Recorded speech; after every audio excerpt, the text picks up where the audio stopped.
నేను ఆవుకి పెట్టిన అరటిపండు కామాక్షి పరదేవతకి స్వయంగా పెట్టినదే అవుతుంది.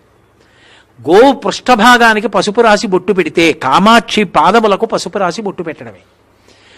గోవు మీద నీళ్లు పోశాననుకోండి, కామాక్షి పరదేవతకు అభిషేకమే.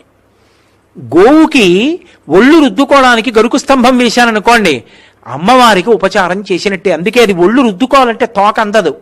గంగడోలుకి దురద. గంగడోలు అంటే మెడ కింద భాగం వేలాడుతూ ఉంటుంది.